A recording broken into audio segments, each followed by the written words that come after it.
হ্যাঁ, আসসালামু আলাইকুম দোস্ত। তো আমরা আজকে বেরিয়ে পড়লাম দীঘা যাওয়ার জন্য। তো আমরা আজকে দীঘার জন্য বেরিয়ে পড়েছি সকাল সকাল। তো আমরা দীঘায় যে যাচ্ছি, চলুন আপনাদের জানাবো আজকে কি করলাম। সকাল থেকে গাড়ি চালানোর জন্য পায়ে খুব ব্যথা হচ্ছিল, তার জন্য একটু দীঘার যাওয়ার রাস্তায় যে ডাবের দোকান রয়েছে সেখানে একটু ডাব খেয়ে একটু আমরা হাঁটাহাঁটি করে নিলাম। তারপরে ওখান থেকে বেরিয়ে পড়লাম দীঘার জন্য।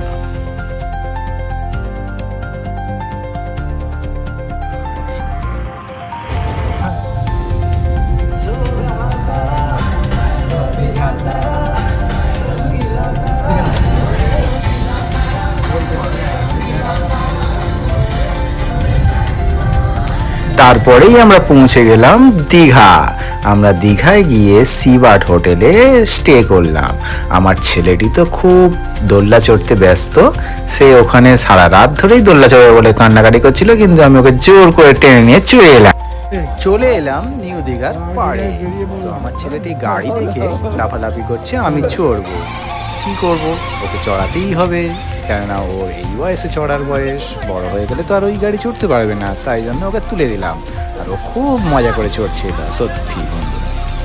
তারপরে ওখানে ঘোরা হয়ে যাওয়ার পরে আমরা রুমে চলে এলাম।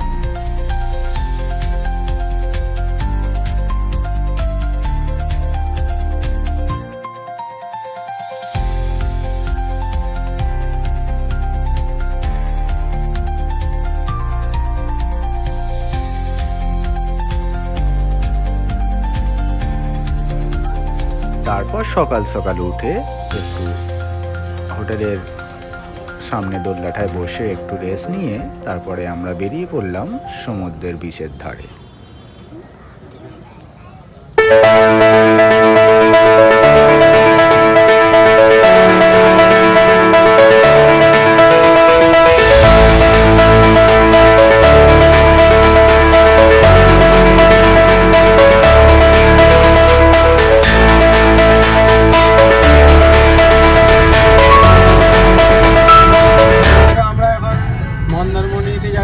আমরা এখন মেরিন ড্রাইভে আছি, দীঘা থেকে বেরিয়ে পড়েছি। তো মন্দারমণি অনেকটাই বেলা হয়ে গেছে। তো মেরিন ড্রাইভের ভিউটা খুবই সুন্দর লাগছে। চলো মন্দারমণি গিয়ে আবার দেখা হবে।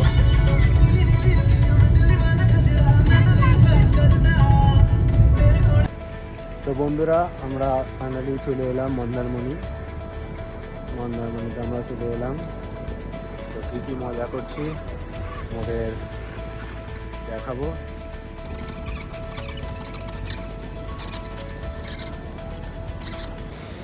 তো এখানে আমরা